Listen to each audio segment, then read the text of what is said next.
द्वितीय अध्याय।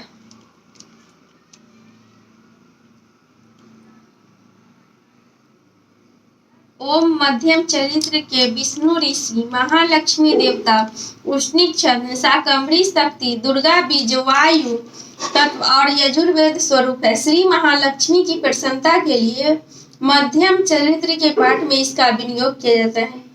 मैं कमल के आसन पर बैठी हुई प्रसन्न मुख वाली महिषासुर मर्दिनी भगवती महालक्ष्मी का भजन करता हूँ, जो अपने हाथों में अक्षमाला, फरसा, गदा, बाण, ब्रज, पद, धनुष, कुंडिका, दंड, शक्ति, खड्ग, ढाल, शंख, घंटा, मधुपात्र, शूल, पाश और चक्र धारण करती है। ऋषि कहते हैं, पूर्व काल में देवताओं और असुरों में पूरे 100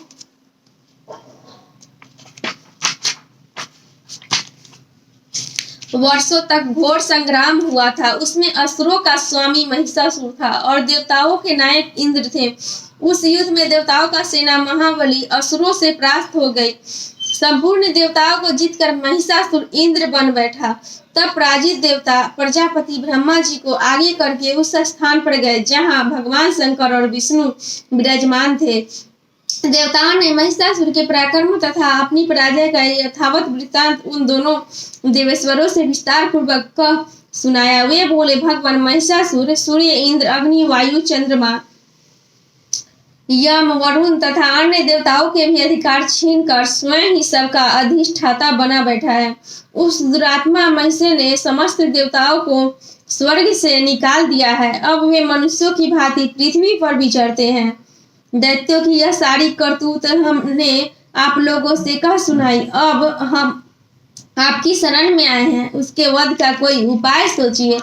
इस प्रकार देवताओं के वचन सुनकर भगवान विष्णु और शिव ने दैत्यों पर बड़ा क्रोध किया। उनकी भौहें तन गई और मुंह टेढ़ा हो गया।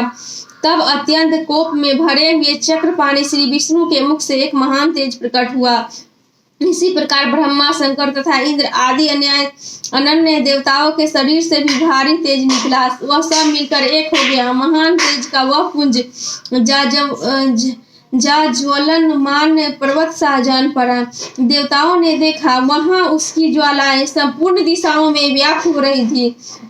संपूर्ण देवताओं के शरीर से प्रकट हुए उस तेज की कहीं तुलना नहीं थी। एकत्रित होने पर वह एक नारी के रूप में परिणित हो गया और अपने प्रकाश से तीनों लोकों में व्याप्त जान पड़ा। भगवान शंकर का जो तेज था, उससे उस देवी का मुख प्रकट हुआ। यमराज के तेज से उसके सिर में बाल निकल आए। श्री विष्णु भगवान के तेज से उसकी भुजाएं उत्पन्न हुई।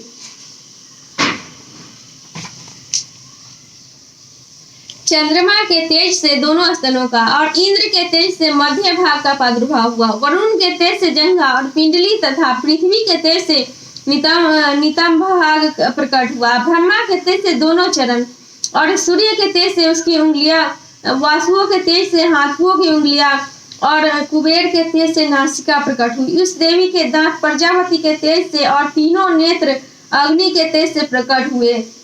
उसकी भौहें संध्या के और कान वायु के तेज से उत्पन्न हुए। उसी प्रकार अन्य देवताओं के तेज से भी उस कल्याणमय देवी का आविर्भाव हुआ। तदंतर समस्त देवताओं के तेज पुंज से प्रकट हुई देवी को देखकर महिषासुर के सताए हुए देवता बहुत प्रसन्न हुए। पिनाकधारी भगवान शंकर ने अपने शूल से एक शूल निकाल कर उन्हें दिया। फिर भगवान विष्णु ने भी अपने चक्र से चक्र उत्पन्न करके भगवती को अर्पण किया। वरुण ने भी शंख भेंट किए। अग्नि ने उन्हें शक्ति दी। वायु ने धनुष और बाण से भरे हुए 2 तरकस प्रदान किए। सहस्त्र नेत्रों वाली देवराज इंद्र ने अपने व्रज से व्रज उत्पन्न करके दिया। ऐरावत हाथी से उतरकर 1 घंटा भी प्रदान किया। यमराज ने कालदंड से दंड, वरुण ने पाश, प्रजापति ने स्फटिक अक्ष की माला तथा ब्रह्मा जी ने कमंडलू भेंट किया। सूर्य ने देवी के समस्त रोप कूपों में अपनी किरणों का तेज भर दिया। काल ने उन्हें चमकती हुई ढाल और तलवार दी। क्षीर समुद्र ने उज्जवल हार तथा कभी जीर्ण न होने वाले 2 दिव्य वस्त्र भेंट किए। साथ ही उन्होंने दिव्य चूड़ामणि, जो कुंडल करे उज्जवल अर्धचंद्र, सब बाहुओं के लिए क्यूर, दोनों चरणों के लिए निर्मल नुपुर गले की सुंदर हंसली और सब उंगलियों में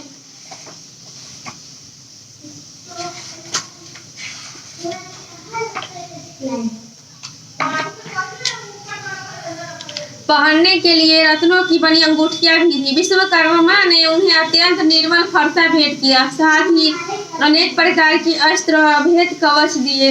इनके सिया मस्तक और वक्ष स्थल धारण करने के लिए कभी न कुम्हलाने वाले कमलों की मालाएं दी।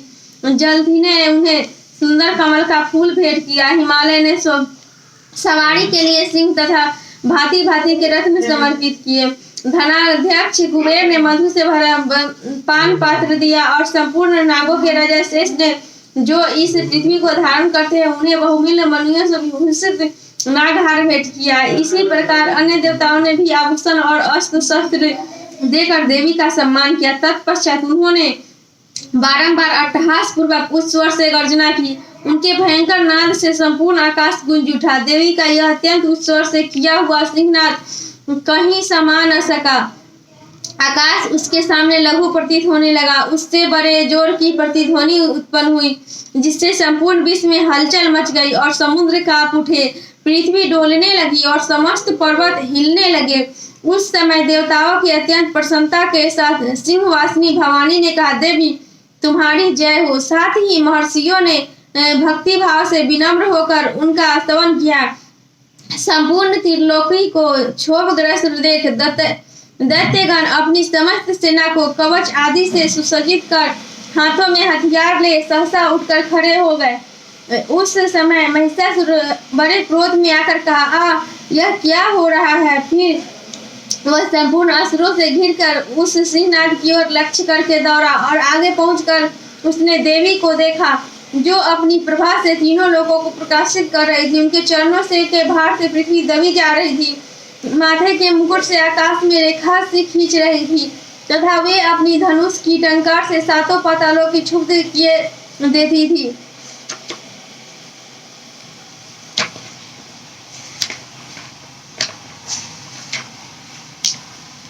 देवी अपनी हजारों भुजाओं से संपूर्ण दिशाओं को आच्छादित करके खड़ी थी।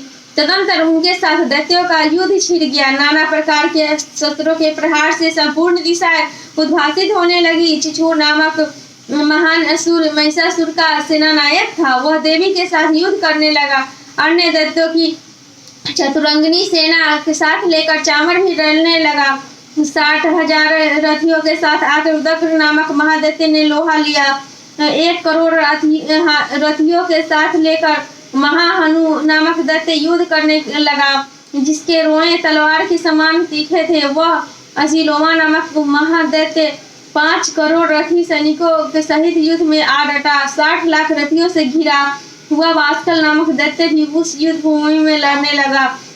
परिवारित नामक राक्षस हाथी सवार और घुड़सवारों के उनके दलों तथा 1 करोड़ रथियों की सेना लेकर युद्ध करने लगा। बिडाल नामक दैत्य 5 अरब रथियों से घिरकर लोहा लेने लगा। इनके अतिरिक्त और भी हजारों महादैत्य रथ, हाथी और घोड़ों की सेना साथ लेकर वहां देवी के साथ युद्ध करने लगे। स्वयं महिषासुर उस रणभूमि में कोटि कोटि सहस्त्र रथ, हाथी और घोड़ों की सेनाओं से घिरा हुआ खड़ा था। वे दैत्य देवी के साथ उमर, भिंतीपात, शक्ति, मुसल, खटक, परशु और पटिश आदि अस्त्र शस्त्रों का प्रहार करते हुए युद्ध कर रहे थे।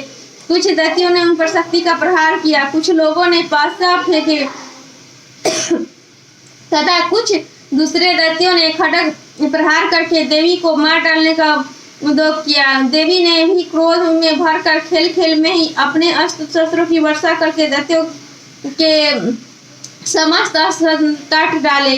उनके मुख पर परिश्रम या थकावट रंच मात्र भी चिन्ह नहीं था। देवता और ऋषि उनकी स्तुति करते थे और वे भगवती परमेश्वरी दैत्यों के शरीर पर अस्त्र शस्त्रों की वर्षा करती रही। देवी का वाहन सिंह भी क्रोध में भरकर गर्दन के बालों को हिलाता हुआ असुरों की सेना में इस प्रकार विचरने लगा, मानो वनों में दवानल फैल रहा हो। रणभूमि में दैत्यों के साथ युद्ध करती हुई अंबिका देवी ने जितने निश्वास छोड़े वे सभी तत्काल सैकड़ों हजारों गणों के रूप में प्रकट हो गए और परशु, भिंदीपाल, खड्ग तथा पटिश आदि अस्त्रों द्वारा असुरों का सामना करने लगे। देवी की शक्ति से बढ़े हुए वे गण असुरों का नाश करते हुए नगारा और शंख आदि बजाने लगे। उस संग्राम महोत्सव में कितने भी गण मृदंग बजा रहे थे। तदंतर देवी ने त्रिशूल से, गदा से, शक्ति की वर्षा से और खड़ग आदि से सैकड़ों महादैत्यों का संहार कर डाला। कितनों को घंटे के भयंकर नाद से मूर्छित करके मार गिराया।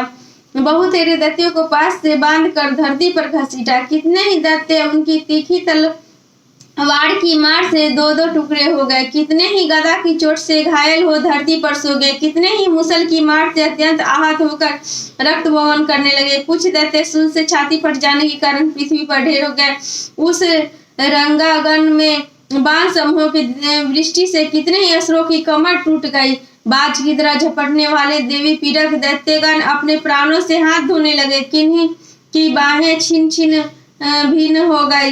कितनों की गर्दनें कट गई। कितने ही दैत्यों मस्तक कट कट कर गिर गने लगे।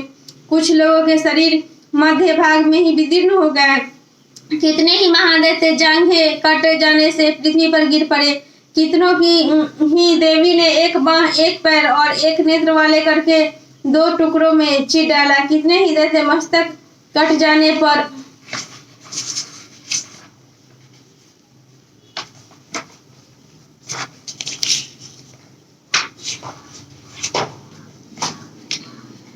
गिर कर उठ जाते और केवल धर के ही रूप में अच्छे अच्छे हथियार हाथ में लिए देवी के साथ युद्ध करने लगते। दूसरे कमंड युद्ध के बाजों की लय पर नाचते थे। कितने ही बिना सिर के धर हाथों में खड़ग, शक्ति और रिष्टि लिए दौड़ते थे तथा दूसरे महादैत्य ठहरो ठहरो यह कहते हुए देवी को युद्ध के लिए ललकारते थे। जहां वह घोर संग्राम हुआ था वहां की धरती देवी के गिराए हुए रथ, हाथी, घोड़े और असुरों की लाशों से ऐसी पट गई थी कि वहां चलना फिरना असंभव हो गया था। दैत्यों की सेना में हाथी, घोड़े और असुरों की शरीरों में इतनी अधिक मात्रा में रक्तपात हुआ था कि थोड़ी ही देर में वहां खून की बड़ी बड़ी नदियां बहने लगी। जगदम्बा ने असुरों की विशाल सेना को क्षण भर में नष्ट कर दिया।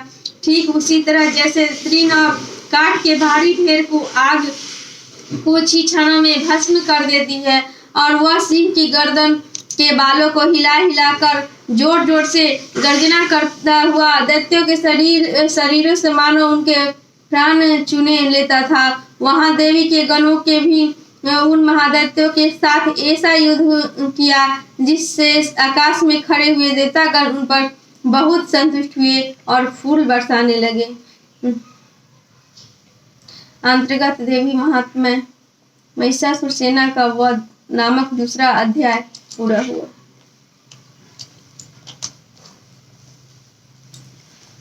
हमें फूल चाहिए, डोरी